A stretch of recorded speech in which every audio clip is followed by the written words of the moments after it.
Chi è stato bocciato alle regionali spinge per essere ripescato, fa pressing sui leader di riferimento per tornare in pista.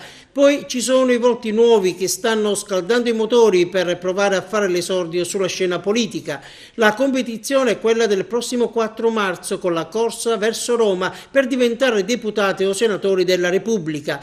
Nell'Agrigentino partiti e movimenti al lavoro per ora sotto traccia, sia per chiudere accordi che per la scelta dei candidati. Ci sarà tempo fino al 31 gennaio. In Forza Italia c'è grande fermento ed è caccia a figure esterne al partito. Nelle ultime ore è rimbalzata la notizia di una possibile candidatura dell'imprenditore Marco Campione, il patrone di Girgenti Acque. La sua scesa in campo, che però non trova al momento ufficialmente nessuna conferma, ma neanche una smentita, sarebbe caldeggiata dal leader azzurro Riccardo Gallo, fresco di elezione all'Ars dopo 5 anni trascorsi fra i banchi di Montecitorio.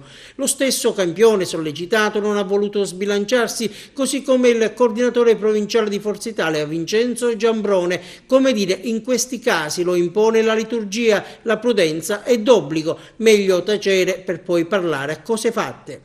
Nei giorni scorsi si era delineata una strategia secondo la quale Riccardo Gallo sarebbe tornato nella capitale per lasciare la poltrona di Sala d'Ercole al primo dei non eletti, che è appunto Giambrone, attuale sindaco di Cammarata, a cui era stato promesso un posto nella giunta Musumeci. Cantiere aperto anche in Sicilia Futura, servirebbero 2 paracaduti per mettere in salvo l'empedoclino Michele Cimino e il liberese Totò Cascio, i quali, nonostante lo sforzo elettorale, non sono riusciti a staccare il biglietto per rientrare all'Ars. Ci sono poi i reduci di app da tenere in considerazione per la formazione delle liste e fra questi Vincenzo Fontana, anche lui rimasto fuori da Palazzo dei Normanni. Non sta con le mani in mano neanche il bivonese Giovanni Panepinto, deciso a dire la sua in casa PD, dove la tensione è alle stelle. In mobilitazione anche i segretari dei circoli della provincia di Agrigento, che si sono riuniti per un confronto.